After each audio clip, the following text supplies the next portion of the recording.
Vamos pegar nossas Bíblias, amados, e vamos abrir na Epístola de Paulo aos Efésios. Nós estamos já há algum tempo estudando esse livro e já estamos no capítulo 3, né? Então hoje eu quero ler com vocês o capítulo 3, do versículo 1 até o versículo 13, novamente a mesma porção que lemos a semana passada, e para nós podermos prosseguir. Diz assim o texto: por esta causa eu, Paulo, sou o prisioneiro de Cristo Jesus, por amor de vós, gentios, se é que tendes ouvido a respeito da dispensação da graça de Deus, a mim confiada para vós outros, pois segundo uma revelação, me foi dado conhecer o mistério, conforme escrevi há pouco, resumidamente. Pelo que quando ledes, podeis compreender o meu discernimento do mistério de Cristo, o qual em outras gerações não foi dado a conhecer aos filhos dos homens, como agora foi revelado aos seus santos apóstolos e profetas no Espírito, a saber que os gentios são co-herdeiros, membros do mesmo corpo e coparticipantes da promessa em Cristo Jesus por meio do Evangelho, do qual fui constituído ministro, conforme o dom da graça de Deus a mim concedida, segundo a força operante do seu poder.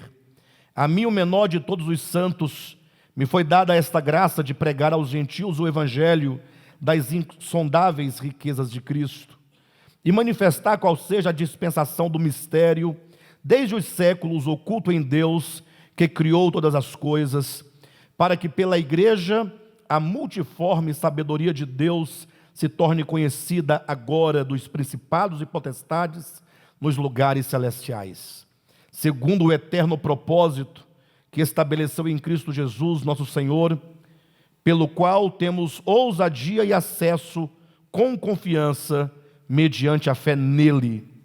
Portanto, vos peço que não desfaleçais nas minhas tribulações por vós, pois nisso está a vossa glória.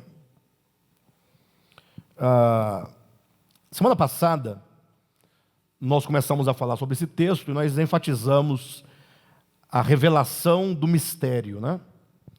Nós demonstramos que quando o apóstolo Paulo fala sobre Cristo, no capítulo 3, versículo 4, ele fala: pelo que podeis compreender o meu discernimento do mistério de Cristo. Nós vimos que esse mistério, o mistério oculto dos séculos e das gerações, ele diz respeito primeiramente à própria pessoa de Cristo, o Deus que haveria de se fazer homem, se fazer carne, para efetuar a obra de redenção, não é? E nisso consiste o mistério, o Deus oculto na carne, o Deus oculto no tabernáculo humano, de modo então que é necessário que haja uma revelação da parte de Deus. Do contrário, nenhuma pessoa, por mais sábia que seja, nenhum dos poderosos desse mundo, nós lemos o texto de 1 Coríntios capítulo 2, teria como ter esse discernimento desse mistério. Um mistério que nenhum dos antepassados, no caso, nenhuma pessoa que viveu antes de Cristo, discerniu, compreendeu ou vislumbrou. Como Paulo vai dizer em 1 Coríntios capítulo 2, nem olhos viram, nem ouvidos ouviram, nem jamais penetrou o coração humano o que Deus tem preparado para aqueles que o amam. E o contexto de 1 Coríntios capítulo 2, aquilo que Deus tem preparado, é uma referência ao próprio Cristo, enquanto a salvação para a humanidade, né? Entretanto, hoje nós vamos verificar que esse mistério, ele se estende também, enquanto mistério, em relação à obra de Cristo. Não somente em relação à pessoa do Cristo de Deus, mas também em relação à obra que ele realizou, né? Está no capítulo 3, versículo 5, só para nós tomarmos aqui, quando diz: o qual em outras gerações não foi dado a conhecer aos filhos dos homens, como agora foi revelado aos seus santos apóstolos e profetas no Espírito, a saber, que os gentios são co-herdeiros, membros do mesmo corpo e co-participantes da promessa em Cristo Jesus, por meio do Evangelho. Ou seja, o mistério acerca do alcance da salvação de Deus. Quando se fala de salvação, infelizmente nós acabamos tropeçando num problema do dogma cristão, né? Quando eu digo dogma cristão, nem quero me referir a cristão no sentido próprio da palavra, mas nós tropeçamos no dogma do cristianismo. O cristianismo, sobretudo, na linha reformada, né? E na linha evangelicalista, que é essa linha pentecostal, neopentecostal, porque ambas as linhas, essas duas linhas, elas têm uma visão muito reducionista acerca da obra de salvação. Os calvinistas, ou melhor, os reformados, né, visão calvinista, tem a ideia da salvação eterna somente para os eleitos. Ou seja, quem foi eleito, está eleito, né? Está salvo. A despeito, inclusive, de qualquer outra coisa. Independe do próprio homem. Se é eleito, estará salvo, segundo a visão calvinista. Na visão arminiana, difere um pouco, mas também é reducionista, porque a salvação ela é oferecida à humanidade, aceita quem quiser, segundo essa visão, e aqueles que supostamente aceitam a pregação, aquele dogma, a anunciação da morte e da ressurreição de Cristo, desde que se enquadre dentro de um sistema de doutrina, dizem os pentecostais e neopentecostais, estariam salvos. Por que estariam? Porque é possível, segundo essa visão, que eles percam eventualmente a salvação. Não é? Então, enquanto a linha reformada calvinista tem a ideia de que Deus escolhe a quem Ele salva e ponto final, e independe de qualquer coisa, a salvação ela vai ser realizada de um jeito ou de outro, não acontece o que acontecer, vai ser salvo. O arminiano é a ideia de que é salvo quem quiser e até quando quiser. De modo que esses dois sistemas, eles têm um sistema de textos muito grandes, né? O cabedal de versículos bíblicos é um arranjo. É possível você criar qualquer doutrina e qualquer dogma a partir de um arranjo de textos bíblicos. Já houve quem dissesse para mim, inclusive, numa dada situação, eu tentando convencer a pessoa de alguma coisa, a pessoa falou assim: irmão Alexandre, a Bíblia tem versículo para qualquer coisa, para tudo se tem versículo. E na hora eu não concordei muito, né? Mas depois, com o tempo, eu vi que aquela pessoa falou uma coisa muito certa.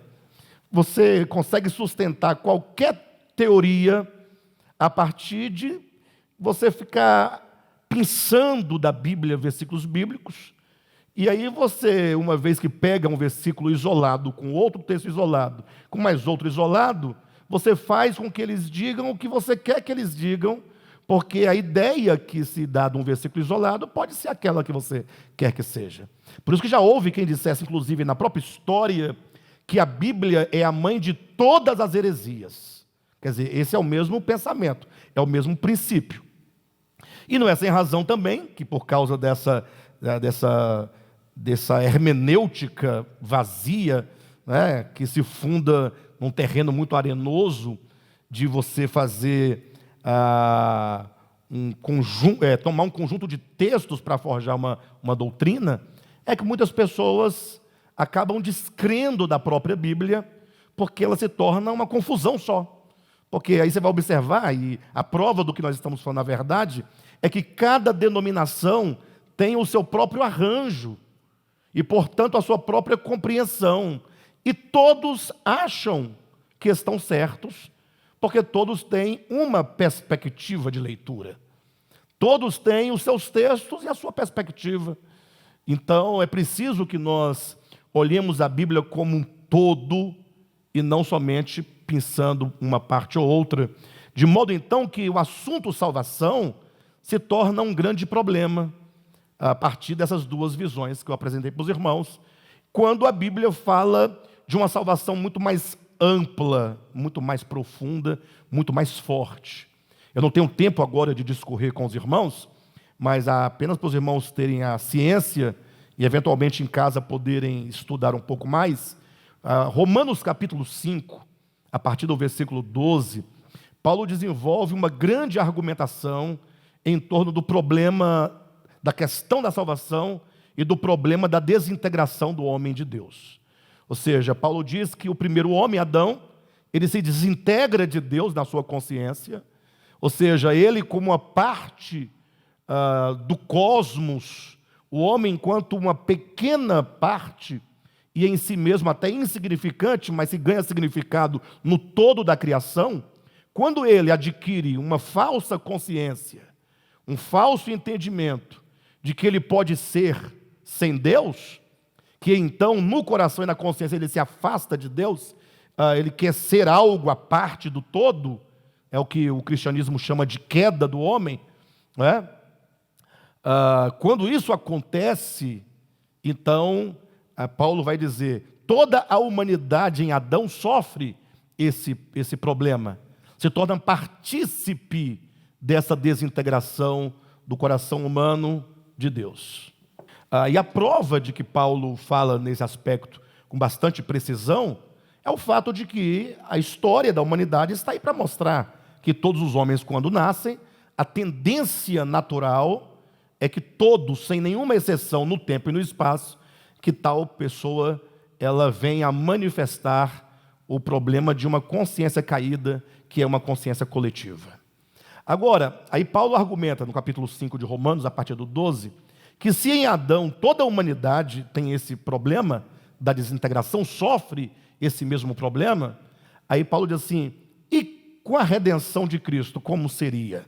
Então ele passa a comparar Adão e Cristo.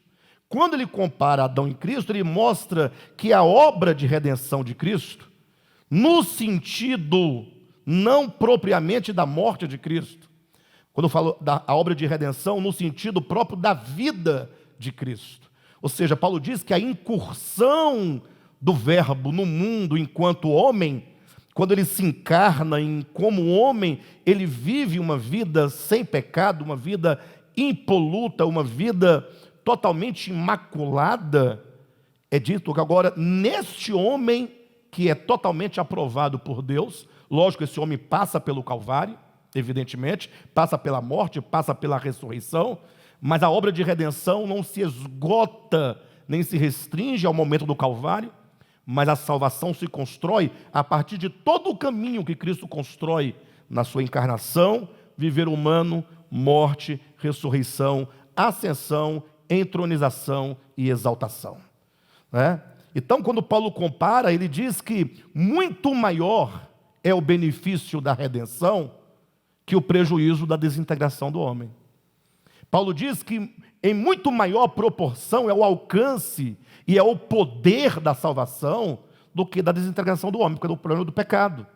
Ou seja, imagine só que um homem, Adão, causasse tamanha desgraça no universo, e vindo então o Cristo de Deus se encarnando, passando por todo o processo, alcançasse uma redenção mínima. Porque, segundo os calvinistas, é mínima a redenção. Eu acho que eles nunca pararam para pensar esse aspecto da quantidade. Nunca pararam para fazer as contas, mas, poxa, como eles entendem que o Evangelho se esgota tão somente nessa era da graça, conforme se entende dispensacionalmente, embora eles não tenham tal visão dispensacional, mas entende que o Evangelho alcança somente os eleitos nesse período da morte de Cristo e ressurreição para cá, e esse Evangelho que não alcançou ainda até hoje o mundo inteiro, e nem teria como alcançar, porque ainda existem centenas e centenas e milhares de tribos desconhecidas, cujas línguas não são conhecidas, línguas ágrafas, pessoas que não têm acesso à internet, ao mundo civilizado. Então, a redenção seria, nesse sentido, uma coisa muito ridícula, né? Uma coisa horrível. Imagina só, 6 pessoas na eternidade com Jesus, todos felizes, e a humanidade inteira desgraçada. E o pior, né? Como eles entendem, num fogaréu que não apaga nunca. Eles não somente reduzem o alcance, o poder da redenção, como eles dimensionam, né, continentalmente, sei lá, universalmente, dá uma proporção descomunal à condenação. Parece que são os pregadores da condenação. Não é possível, com requinte de crueldade. E a mesma coisa se diz também dos demais, né, que entendem que a salvação é para aqueles que querem, e hoje em dia ninguém está querendo mais salvação. A pessoa está querendo outras coisas, né? Hoje em dia ninguém quer saber de salvação. Quer saber de ganhar dinheiro, de não pegar a Covid, né? Mas o restante, até para quem está na igreja, não está bem atrás de salvação. Você está aqui atrás de salvação, a pergunta. Não estou falando de vocês aqui, porque vocês aqui não teriam outro motivo para estar aqui. Porque nós não oferecemos nada além da palavra da salvação. Então, eu acredito que vocês estejam aqui por causa da palavra da salvação. Mas, no geral, quando a igreja está oferecendo cargo, oferecendo cargo político, oferecendo tanta coisa, cura do corpo, riquezas, casamento, enfim, todas essas coisas. De todo modo, Paulo, em Romanos capítulo 5, ele diz que muito maior é o dom da graça.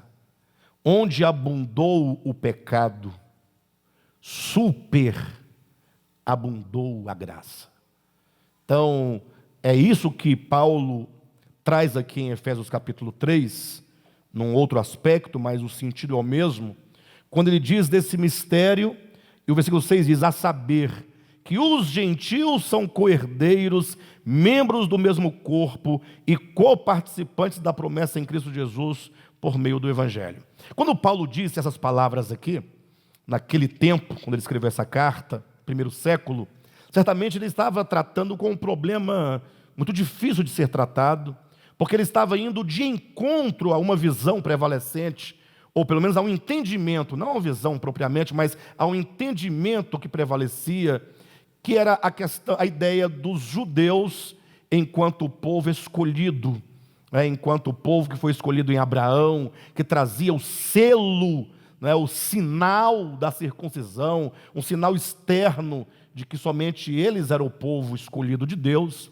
Paulo já disse aqui no capítulo 2, capítulo anterior de Efésios, como que esse mistério, ele fala, conforme há pouco eu escrevi resumidamente, ele fala de como a cruz é um magnetismo de atração dos que estavam longe, dos que estão perto, todos para Cristo. Ou seja, Paulo demonstra que a salvação, ela é atemporal, é uma salvação inclusiva, é uma salvação que não está destinada a nenhum povo especial. Quando Cristo vem ao mundo, ele vem para salvar a humanidade, que em termos bíblicos e históricos se categoriza como judeus e gentios. Interessante que é próprio das religiões, da maioria delas pelo menos, ter um espírito faccioso. Toda religião, ela tem aquela ideia de querer trazer para si, para a sua ideia, para o seu caminho, para as suas virtudes, para os seus preceitos, como que dissesse, né? Como que cada denominação, cada grupo, cada religião quisesse ser a portadora da verdade, a portadora absoluta da salvação, como quem quisesse ser a própria religião, a porta de acesso da salvação. E assim foi com os judeus, e não pouco diferente com o cristianismo, sobretudo com o cristianismo, muito mais faccioso, porque o judaísmo entendia que o povo judeu estava dentro dessa salvação messiânica. Ao passo que o cristianismo, ele entende que todas as religiões estão fora, todos os povos que não fazem parte desse entendimento religioso, além de estarem fora, agora, dentro do próprio cristianismo, há os grupos facciosos que se excluem uns aos outros mutuamente. Ou seja, o judaísmo, pelo menos entendia que foi judeu, estava dentro daquela aliança de redenção ou de salvação por meio do Messias. Ao passo que o cristianismo não. Tem o grupo cristão, ou dentro do cristianismo, que diz que os demais grupos não vão. Só aquele grupinho. Ou seja, reduz mais ainda. É o caso das grandes denominações, sobretudo aquelas denominações mais radicais, Adventistas do Sétimo Dia, os TJs, Congregação Cristã no Brasil e outras tantas, né? Assembleia de Deus, um tempo já foi assim, hoje está mais aberta do que antes. Deus e amor, casa da bênção, tudo muito aquele rigor, aquele asceticismo, de modo que quem não cumpria, segundo eles, esses requisitos que eles pensavam ser o caminho da santificação, da salvação, estaria fora. E no caso eles acabam condenando o grupo denominacional que não compartilha daquele entendimento.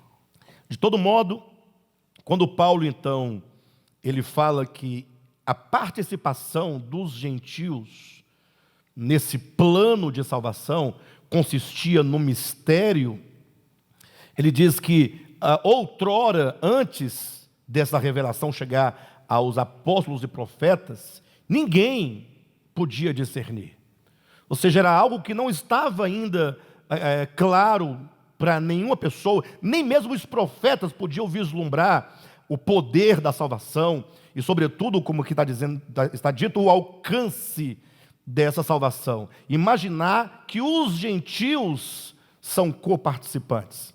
Então imagine no Antigo Testamento, imagine o povo de Israel, a tribo de Judá, as demais tribos, o próprio Moisés. Imagine só eles tendo naquele tempo a ideia de que todos os gentios são participantes, estão incluídos no plano de salvação. Como que eles seriam totalmente quebrados de qualquer orgulho, de qualquer presunção, de qualquer pretensão. Então esse mistério se revela sobretudo no ministério de Paulo, demonstrando que os gentios também participam das mesmas promessas, é alvo da mesma obra de redenção por meio de Cristo. Interessante que no capítulo 10 do livro de João, o Evangelho de João, naquele episódio, quando Cristo cura o cego de nascença, e em seguida Cristo conversa ali, tem um debate com os judeus acerca da cura do cego, e depois o cego agora curado também aparece, Cristo fala com o cego. Cristo então ele apresenta ali uma metáfora muito interessante. Ele diz assim que o judaísmo ali, aquela religião judaica, naqueles moldes, né, do templo, as festas, os sacerdotes, os sacrifícios, ele fala que aquilo ali era como se fosse um curral de ovelhas. Ele compara a religião judaica como se fosse um aprisco. Aprisco é uma palavra bonita para se referir a um curral de ovelhas, né? Em que ele diz que o Cristo, ele fala, eu sou a porta, quem entra por mim achará, será salvo, né? E aquele que entra e sai achará as pastagens dos campos verdejantes. Ou seja, poucos pararam para pensar sobre essa parábola de Cristo, que ele fala de um curral, de um aprisco, em que as ovelhas dele estão ali guardadas, e que ele, enquanto bom pastor, ele vem a esse aprisco, não para apacentar dentro do aprisco as suas ovelhas, mas ele vem para chamá-las para fora. É como que dissesse, as minhas ovelhas estão dentro desse aprisco, desse curral, ou seja, estão guardados pela religião judaica, estão guardadas pelo aio da lei, provisoriamente, até que eu, enquanto bom pastor, venha para tirar minhas ovelhas desse aprisco e levá-las para o descanso e o prazer dos pastos verdejantes. Ou seja, Cristo reconhece na lei reconhece na religião judaica, na aplicação da lei e dos profetas para aquele povo, como sendo um período transitório e necessário para que então ele pudesse, no tempo determinado, tirar dali as suas ovelhas. Nisso chegamos a um primeiro entendimento muito necessário. É que a salvação não está propriamente na religião. No caso da religião judaica. A religião judaica era apenas um mecanismo meramente humano, porém usado por Deus para guardar as suas ovelhas, para preservar as suas ovelhas. Ou seja, nunca foi interesse de Deus que houvesse nenhuma religião. Deus nunca criou nenhuma religião, muito menos o cristianismo foi criado por Jesus, ou por qualquer que seja o Espírito Santo, ou por Deus, nem pelos apóstolos. O cristianismo foi algo que surgiu bem depois da era apostólica, já no IV século, por Constantino, né? De todo modo, Jesus reconhece que o aprisco da religião judaica foi importante dentro do processo histórico, no sentido de que as ovelhas de Cristo estavam ali guardadas, mas aguardando o momento de elas saírem de lá. Como eu disse, a salvação não está no aprisco. O aprisco não é quem salva eternamente as ovelhas. O aprisco serviu por um determinado momento, ou tempo, para guardar as ovelhas, até o momento em que o bom pastor viesse tirar de lá as suas ovelhas. Por isso Cristo vai dizer: eu sou a porta do aprisco. Ou seja, o Cristo é a razão daquela religião. A religião se instaura em nome do Messias, não exatamente em nome de Jesus, porque naquele momento, falando do judaísmo, enquanto religião, não se tinha ideia de Jesus, mas ideia do Messias, do Cristo vindouro, do Messias prometido. Ele diz: eu sou a porta, ou seja, essa estrutura religiosa, ela se organizou a partir da promessa do Messias, a partir da promessa de redenção. Então, todos que entraram para esse curral da religião, entraram nesse sentido. Tanto é que ele vai dizer que havia quem tivesse entrado no aprisco, mas não pela porta. Fala sobre o salteador. É aquele cujo propósito que o fez entrar não foi o Messias, não foi a promessa, mas entrou por interesses próprios e particulares. Como em todo curral tem aqueles que saltam o muro, né? Que pulam, que não entram pela porta. O cristianismo, as igrejas do cristianismo, também muitos entram, são currais também, assim como o judaísmo, né? As pessoas entram nessa religião evangélica por causa da palavra da salvação, por causa do Messias, mas há aqueles que saltam o muro. Saltar o muro é entrar para esse regime desta religião, mas que não tenha o propósito. O motivo que o fez ingressar não foi o Messias, não foi o Cristo, não foi o Evangelho, não foi a salvação. Tanto é que Cristo diz, quando ele fala acerca de si mesmo, ele fala: eu sou a porta. Quem entra por mim, pela porta, será salvo. Ou seja, a salvação está pela porta, que é o Cristo, e não o curral.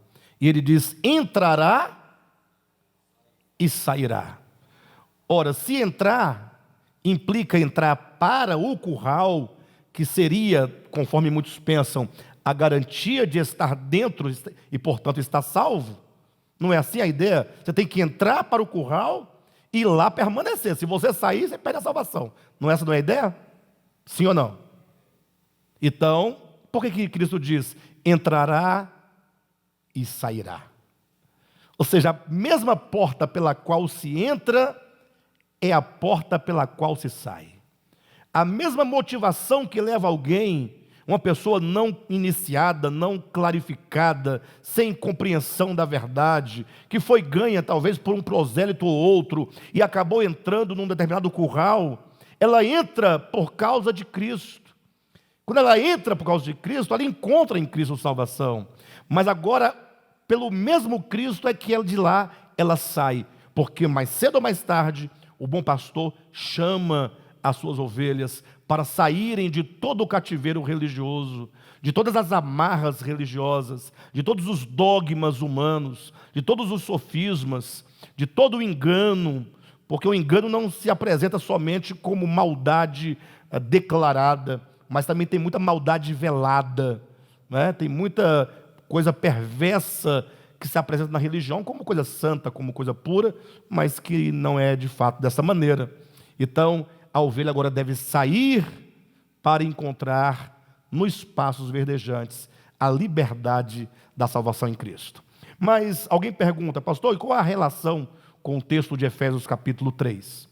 É que quando Cristo está acabando de falar ali aos judeus acerca das suas ovelhas que estavam naquele aprisco e que ele viera chamá-las para de lá sair, ele conclui dizendo: eu ainda tenho muitas outras ovelhas que não são deste aprisco, e que a mim convém conduzi-las, de sorte que no final, disse Jesus, haverá um só rebanho.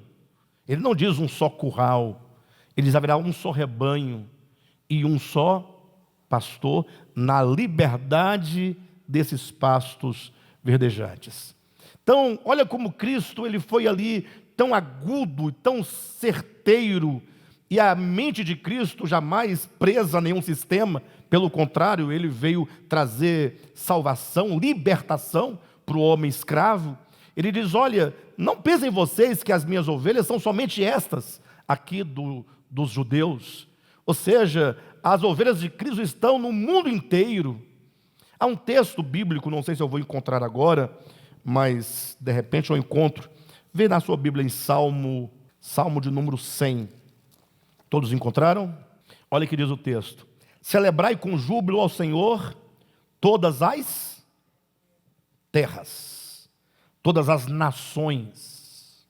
Servi ao Senhor com alegria, apresentai-vos diante dele com cântico. Sabei que o Senhor é Deus, foi Ele quem nos fez, e dele somos, somos o seu povo e rebanho do seu pastoreio. Veja que é dito, é um convite, né? Para que todas as terras adorem ao Senhor, porque todas as terras são um rebanho do pastoreio do bom pastor. Ou seja, há uma verdade que estivera oculta por muito tempo, e que infelizmente até os dias de hoje continua oculta, de que a salvação de Deus, esse plano de redenção, inclui ovelhas e pessoas de diversos lugares, de diversos setores e, sobretudo, de diversos apriscos. Me recordo agora, quando eu lia um livro, o livro A Cabana. Desculpe me colocar um exemplo que não esteja na Bíblia, mas muito significativo, mas que dizia o seguinte: num dado momento, me parece, num diálogo entre o Espírito Santo e Max, que seja, é dito, ele perguntou assim, então, não era entre ele e Jesus, era ele e Jesus conversando, aí ele, num ar de espanto, pergunta para Jesus assim, então com isso o Senhor quer dizer que todos os caminhos levam a Deus? Que é muita gente pensa que todos os caminhos levam a Deus, né? E outros pensam que não, né? Só esse caminho nosso leva a Deus, nenhum outro leva a Deus. E a resposta de Cristo teria sido tão interessante, que ele diz, não, nenhum caminho leva a Deus, mas eu encontro minhas ovelhas em todos os caminhos, não é? Ou seja, quantos caminhos o homem criar, seja ele qual for, jamais poderá levar o homem a Deus. Os caminhos que os homens criam são a sua torre de Babel, é a sua vã tentativa de querer achar que consegue alcançar o Cristo de Deus. Lembra quando o próprio Paulo fala em Romanos capítulo 10? Não diga em seu coração, quem subirá aos céus para trazer do alto a Cristo?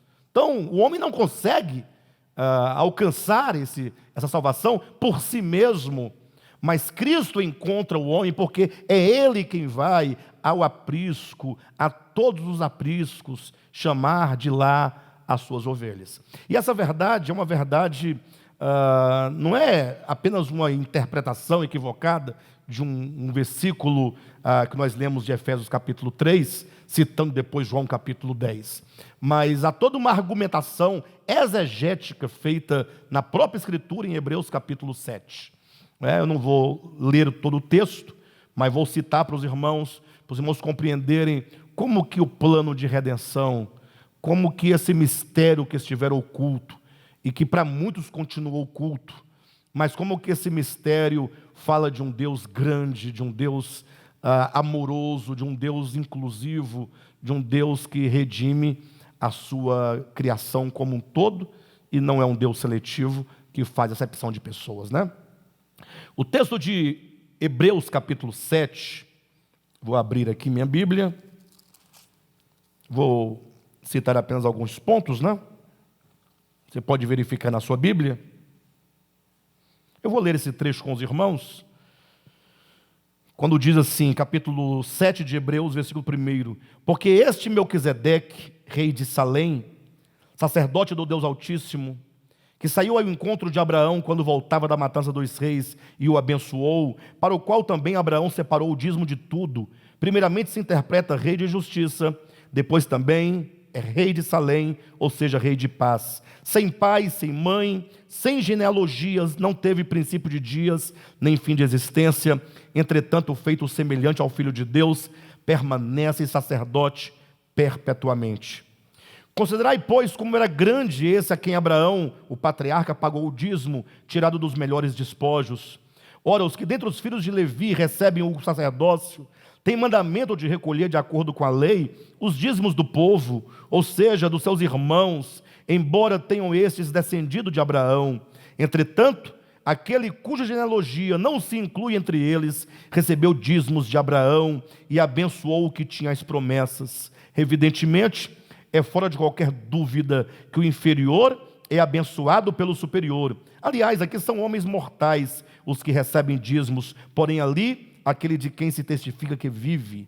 E por assim dizer, também Levi, que recebe dízimos, pagou-os na pessoa de Abraão, porque aquele ainda não tinha sido gerado por seu pai, quando Melquisedeque saiu ao seu encontro.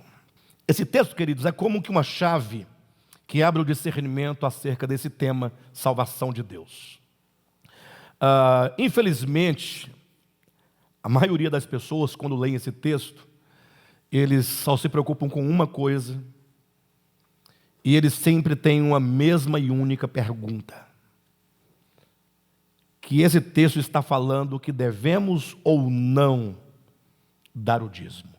É um texto que é usado para falar de dízimo. Alguns, para defender a prática do dízimo no Novo Testamento, usa esse texto. Outros, para defender que não se deve praticar, também usa o mesmo texto. Interessante que a única coisa de que esse texto não fala é sobre dízimo, mas é tudo o que a pessoa quer saber. Irmãos, eu não sei quantas vezes eu terei que falar isso para vocês e insistir nisso, que nós não devemos tomar a Bíblia por curiosidade. As pessoas me mandam mensagem diariamente, eu vou falar novamente, quem sabe alguém esteja vendo agora em casa, aí, e entenda o que eu quero dizer. As pessoas me ligam, mandam mensagem, querendo saber: pastor, me diga uma coisa, qual vai ser ali a região da Judeia, onde Cristo vai descer exatamente na sua segunda vinda? Você entende? Aí eu, para sondar o discernimento e a intenção, eu falo: é no Monte das Oliveiras, exatamente no monte, conforme Zacarias capítulo 14. Pessoal, que bom, muito obrigado. Aí eu pergunto: e agora você está satisfeito? Menos um problema na sua vida? Você já sabe onde é exatamente o local? Ou seja, as pessoas perguntam porque elas querem satisfazer uma curiosidade vazia, destituída de significado. Os meus vídeos que mais têm acesso na internet é o vídeo sobre o dízimo e também os vídeos de escatologia. As mensagens mais fortes e profundas que nos interessam têm 200 visualizações, 1000. A identidade da besta, né? Então as pessoas vêm a esse texto e ficam aqui querendo encontrar se tem que dar ou não dízimo. E a maior alegria para alguém que consegue entender alguma coisa sobre dízimo é a pessoa descobriu a verdade. Ela fala, descobri a verdade. Qual é a verdade? Não preciso mais dar o dízimo. Um dia desse teve alguém que comentou no chat do ministério, né? Eu estava pregando, alguém comentou no chat, depois em casa eu vi, né? Essa igreja viu a verdade, né? Entendeu que não se deve dar o dízimo. Como se dar dízimo ou não dar dízimo fosse a verdade. Talvez faça parte de alguma estrutura, de um entendimento, mas a verdade é algo muito maior do que essas coisas pequenas. Não que não tenha a sua importância, o seu lugar, mas que nós precisamos buscar as coisas perfeitas, as coisas que causam mudança dentro de nós. Quando o escritor aos Hebreus falou essas palavras do capítulo 7, ele está tratando, se você verificar, desde o capítulo 5, sobre a base do sacerdócio de Cristo. Ou seja, Cristo ele se assenta num trono de sacerdócio, cuja raiz é chamado ministério sacerdotal de Melquisedeque.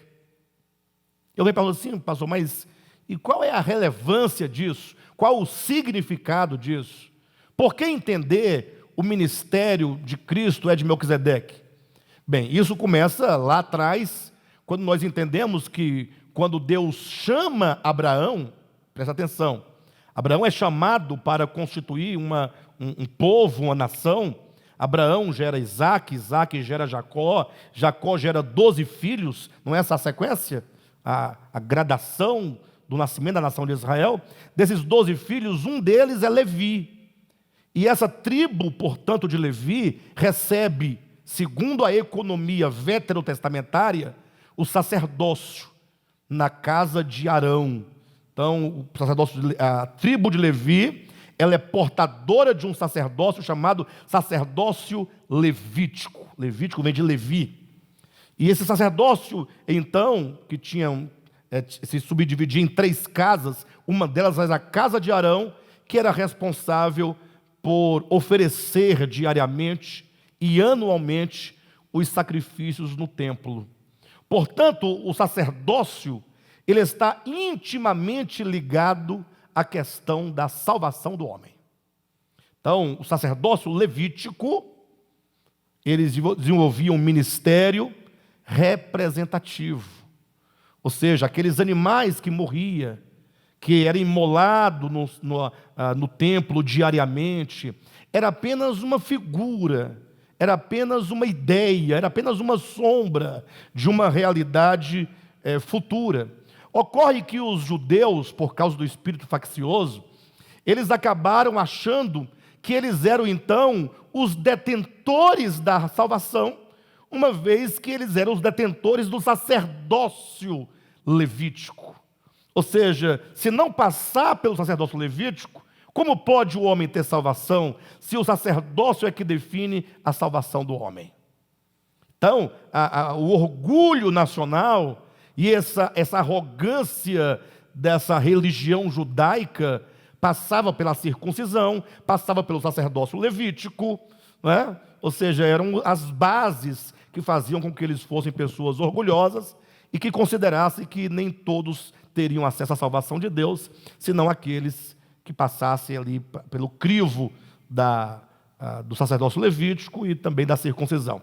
Mas de todo modo, veio o Cristo de Deus, e quando o Cristo veio, ele destruiu todas as barreiras, porque Jesus pregava, abraçava, conversava, anunciava o reino para todos os homens, para todos os pecadores, prostitutas, publicanos, para os próprios judeus, para os pagãos, para os samaritanos. Então não tinha barreira, não tinha fronteira. E isso aqui incomodava muito o coração dos judeus, porque eles não conseguiam conceber essa ideia de uma redenção, de um reino que incluía todos.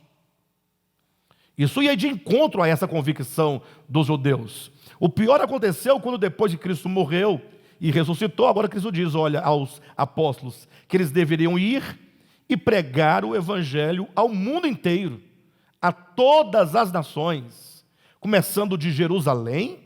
Jerusalém se tornou apenas o ponto de partida, mas não a exclusividade do evangelho, e então indo para a Judéia, Samaria, até os confins da terra. Então imagine só como os judeus agora, aqueles mais ranzinzas, né? Aqueles mais ortodoxos, legalistas, né? Pensar, poxa, o que está acontecendo? E muitos judeus se convertendo a Cristo por meio da pregação do evangelho. Então logo eles devem ter buscado desconstruir essa teologia cristã, esse entendimento cristão, a verdade do evangelho. E muito provavelmente alguém deve ter colocado a seguinte ideia: veja, se vocês dizem que esse Jesus de vocês, que morreu, que vocês dizem que ele ressuscitou, vocês dizem que ele ascendeu aos céus, e vocês dizem que ele então foi constituído sumo sacerdote, ora, como pode ser isso? Eles encontraram nisso uma falha, uma suposta falha no evangelho, porque eles disseram: como pode o Cristo de vocês ter se tornado sumo sacerdote, se ele, o Jesus, é da tribo de Judá, e da tribo de Judá não procede sacerdote? Acho que foi uma grande sacada que eles tiveram. Eu acredito que quem viu isso primeiro falou: eu tive uma revelação, encontrei aqui uma base bíblica para provar que o Cristo desses cristãos, ele é mentiroso, porque a própria lei não permitia que fosse estabelecido nenhum sacerdote, senão da tribo de Levi, e tinha que ser não somente da tribo de Levi, mas da casa de Arão, exclusivamente. Foi aí então que o escritor aos Hebreus escreve esse capítulo 7, para fazer uma demonstração que esses judeus, ou aquele que teve essa sacada, jamais imaginaria que poderia haver tal explicação.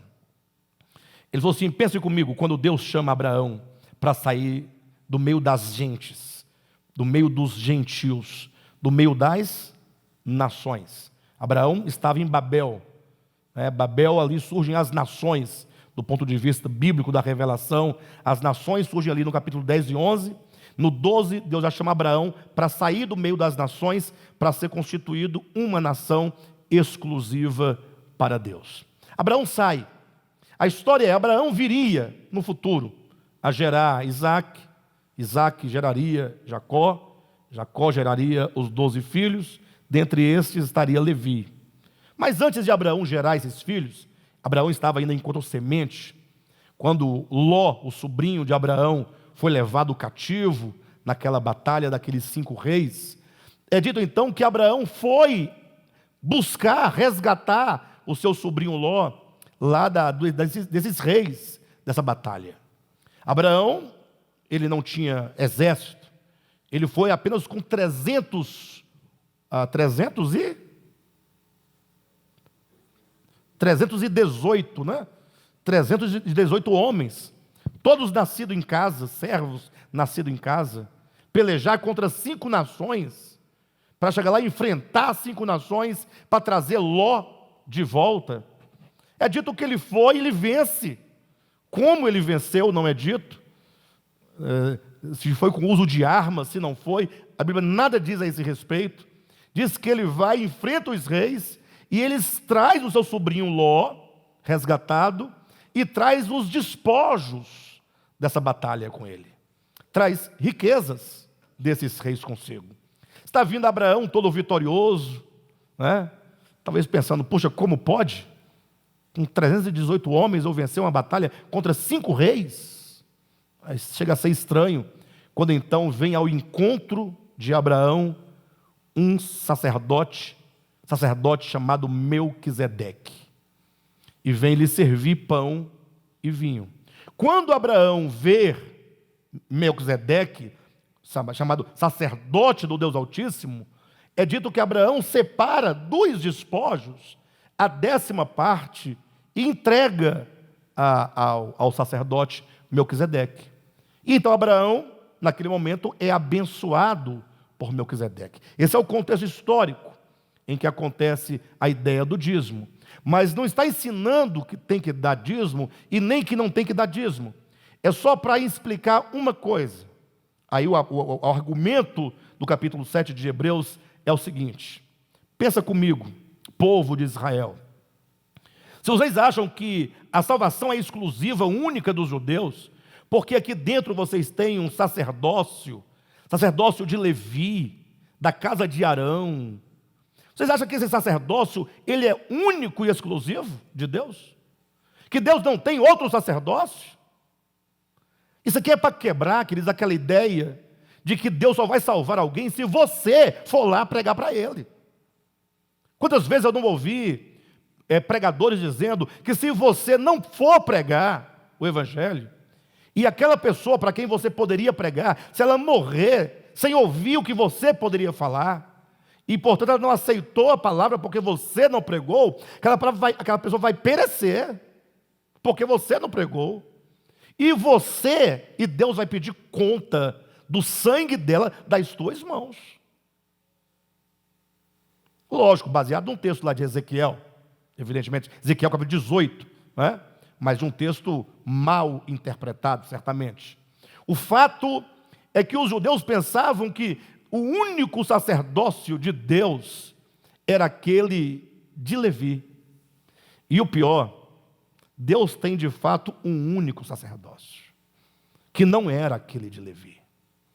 Pastor, mas, peraí, não era? Se o sacerdócio de Levi não era de Deus, então, qual que era? Bem, a Bíblia fala de dois sacerdócios, o de Melquisedeque e o de Levi. Está aqui, nós acabamos de ler. Dois sacerdócios. Qual é o maior? Essa é a grande questão. Qual é que tem a primazia? Qual é que é o excelente?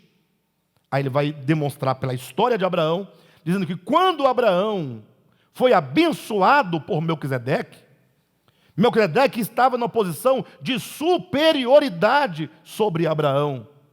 Porque aí vem o argumento: o maior é quem abençoa o menor. O menor é abençoado.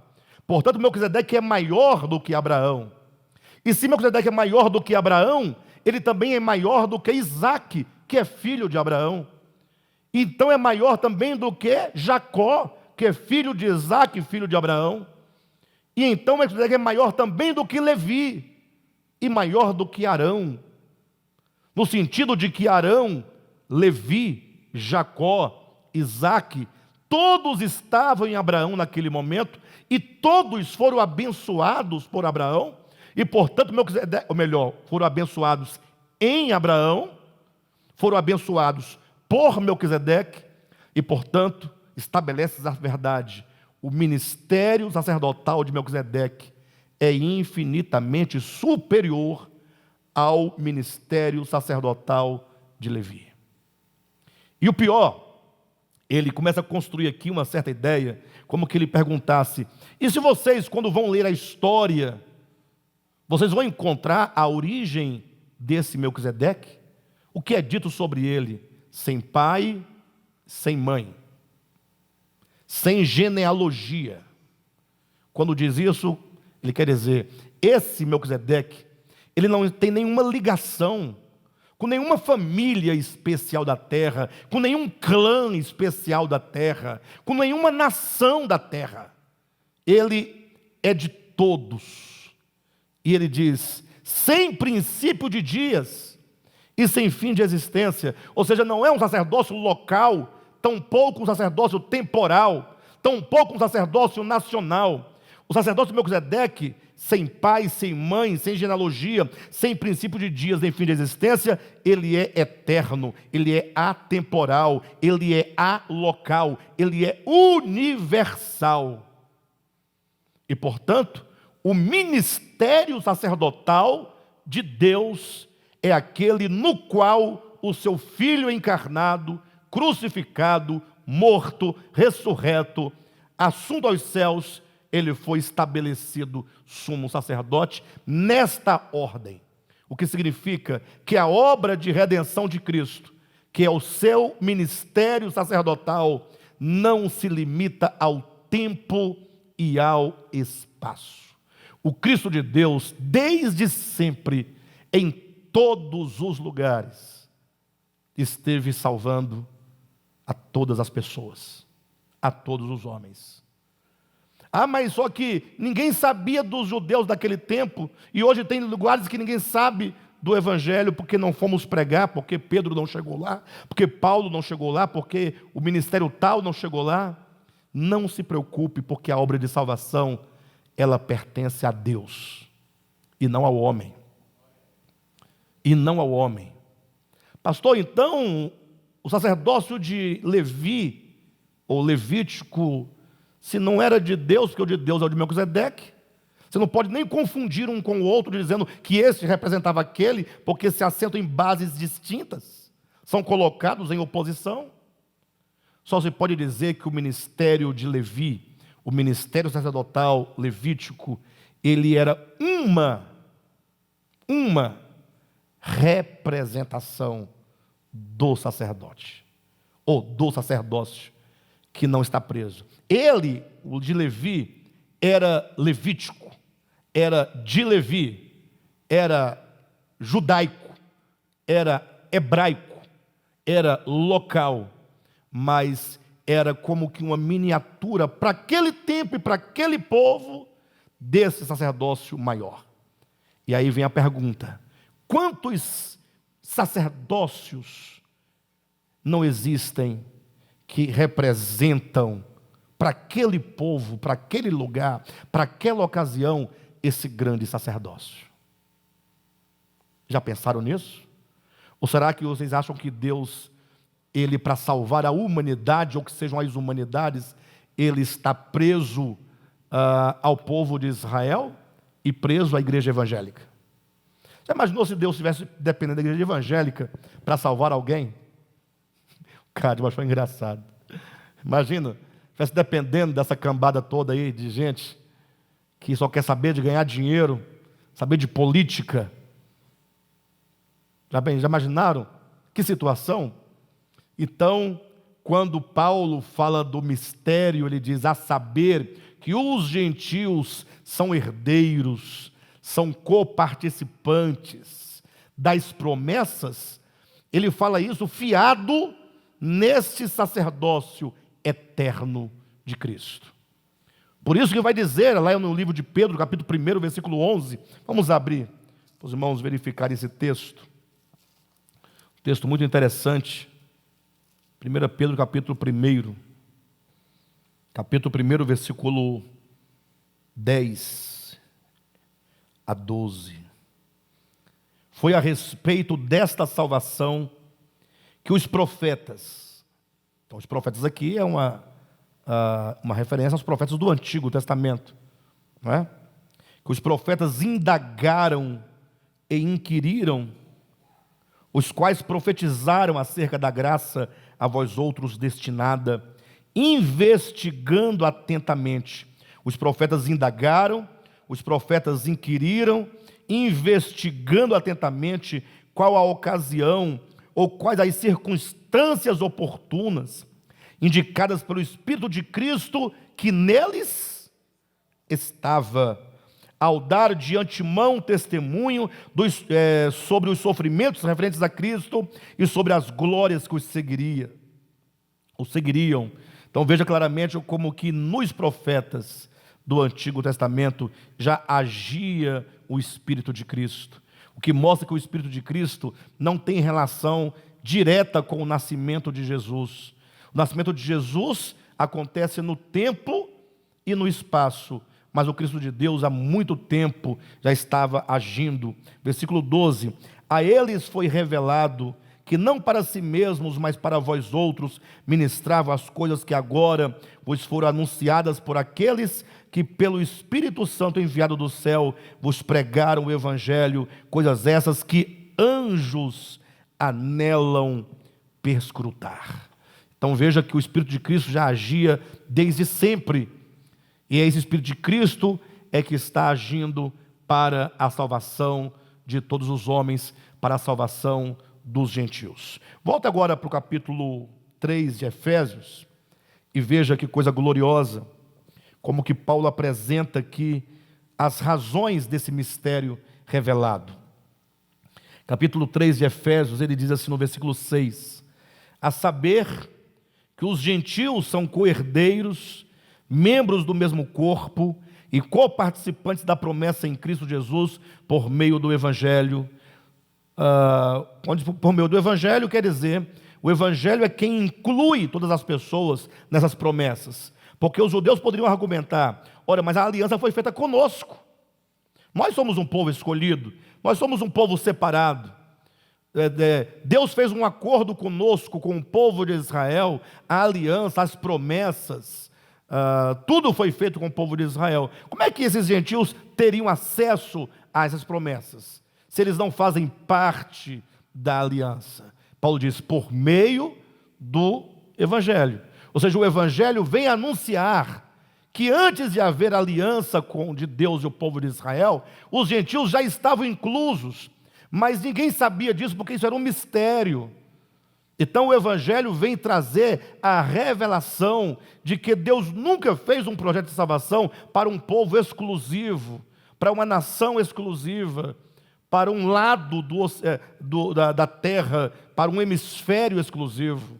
Continuando, ele diz assim, versículo 7: do qual fui constituído ministro, ou seja, fui constituído ministro do Evangelho, conforme o dom da graça de Deus a mim concedida, segundo a força operante de seu poder. A mim, o menor de todos os santos, me foi dada esta graça de pregar aos gentios o Evangelho das insondáveis riquezas de Cristo e manifestar, preste atenção, qual seja a dispensação do mistério, desde os séculos oculto em Deus, que criou todas as coisas, para que, pela igreja, a multiforme sabedoria de Deus se torne conhecida agora, dos principados e potestades, nos lugares celestiais, segundo o eterno propósito que estabeleceu em Cristo Jesus, nosso Senhor. Ou seja, ele diz que a ele, o apóstolo Paulo, foi dada essa graça de anunciar essa verdade que até então ninguém sabia, essa inclusão dos gentios, falar que o ministério de Cristo alcança a todos, não apenas a alguns, e que agora é dito que esses que são salvos, que não passam pela linhagem do povo de Israel, que não estão ali por motivo da aliança com Israel, mas por causa do Evangelho, esses constituem a igreja. De modo que agora é dito que todos os salvos, essa pluralidade de salvos, esses muitos salvos que chegaram a Cristo, pelos meios que o próprio Cristo, o Cristo de Deus, o Espírito de Cristo, proveu em cada situação, em cada lugar, porque nós não sabemos esses meios. Nós conhecemos os meios que nós conhecemos em razão do nosso tempo, não é? Ou seja, você sabe como o Evangelho tem sido anunciado para você aqui no Brasil, não sabe? Como que chegou? Você pode até construir a história da igreja. Agora, como pode pessoas saberem do Cristo de Deus, do Evangelho de Deus, minimamente para a salvação, em lugares onde Paulo nunca chegou, onde nenhuma igreja evangélica chegou, onde nem Abraão nem Moisés chegou? Quais foram os meios? Eu desconheço todos eles. Eu não posso citar nenhum especificamente, nem posso corroborar este ou aquele, mas eu posso falar claramente que Deus tem os seus meios. Tem até um livro chamado Fator Melquisedeque, se vocês puderem ler, seria bom que vocês lessem. É um irmão cristão que, a partir desse entendimento de Hebreus capítulo 7 e de Gênesis capítulo 14, ele procura demonstrar em várias civilizações como que em lugares onde o Evangelho nunca chegou a ser pregado no sentido histórico, mas que quando esse missionário chega a essas terras, ele encontrou os sinais do Evangelho evidentes na língua, na cultura, na educação, sem que antes chegasse alguém para falar de Jesus naquele lugar. O livro chama-se Fator Melquisedeque. Vocês encontram ele facilmente, disponível e gratuitamente, inclusive, em PDF na internet. Bem, de todo modo, Paulo diz que, imagine só, naquele grande dia, todos os salvos. Inclusive a linguagem do Apocalipse é uma linguagem tremenda, porque ele sempre coloca, o Apocalipse sempre coloca tribos, povos, nações e línguas. Pessoas de todas as tribos. Todas as tribos significa que nenhuma tribo ficou de fora. Todas as nações que já não mais existem. Todas as línguas, todos os dialetos. Imagine só aquela riqueza de graça naquele dia diante do universo. Como é dito aqui, principados e potestades, ao virem aquela grande multidão, todos os salvos, aí o universo saberá e conhecerá a sabedoria de Deus, a multiforme graça. Alguém já parou para imaginar o que é multiforme graça? Não precisa inventar. Teologia tem mania de inventar. Já houve quem dissesse assim: olha, multiforme graça são os dons espirituais. E eu perguntei para a pessoa: por que os dons? Não, porque são muitos dons. Então, Deus se manifesta em línguas, em profecia, está vendo? Variadas formas. Mas aqui não está falando de dom. Primeiro fala da graça da salvação. O assunto é que o mistério diz respeito aos gentios, que são participantes da mesma graça da salvação, das promessas da salvação. Eles não estão excluídos. E agora é dito que quando então, naquele grande dia, todos esses salvos estiverem apresentados ao universo em plena redenção, é dito que principados e potestades vão compreender, vão entender o que eles nunca entenderam. E quando fala principados e potestades, não necessariamente sejam os caídos, né? Principados e potestades são os poderes, são seres criados por Deus, são potências, poderes, governos, mundos. Então, os mundos, quando virem todos os salvos, de toda tribo, nação, língua, de todos os tempos, de todos os lugares, de todas as culturas. Puxa, vamos olhar assim e falar assim: mas aquele povo daquela cultura, com aquela roupa, pode ser salvo? Como assim? Nós temos um preconceito terrível. Quando você, porventura, vê alguém de outra cultura, sobretudo uma cultura um pouco menos avançada que a nossa, os povos com uma roupa diferente, uns turbantes na cabeça, você não fica assim olhando assim, pensando que a pessoa está endemoniada, não? Você nunca pensou que aquela pessoa pudesse estar endemoniada? Sim ou não? Fala a verdade. Se não for branco, então, se a pessoa não for branca, é um preconceito latente, é um preconceito da cor, é um preconceito da religião. Naquele dia você vai se deparar com gente salva. E não pensa que Deus vai fazer a pessoa ficar igualzinho você, não. Não vai mesmo. Se bem que os crentes querem que todo mundo tenha olhos verdes ou azuis, cabelos loiros e roupa branca. É assim que eles pintam.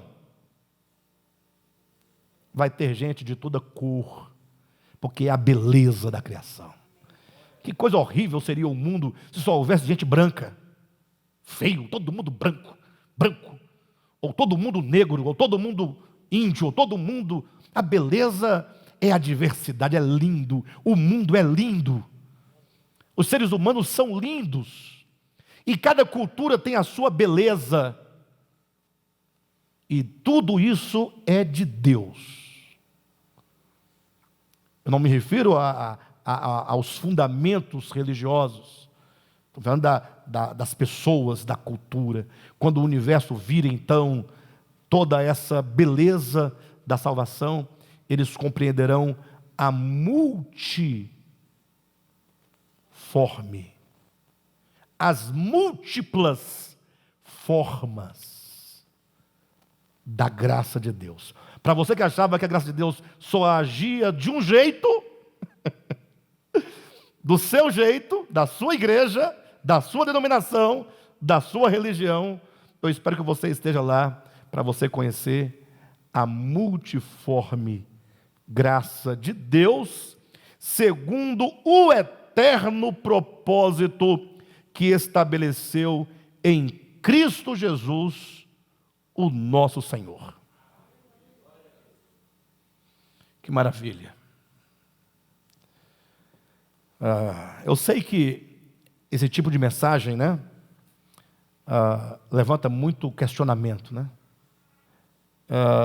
Mas assim nós compreendemos à luz da própria Escritura, do todo da Escritura. Mas só uma coisa eu queria saber.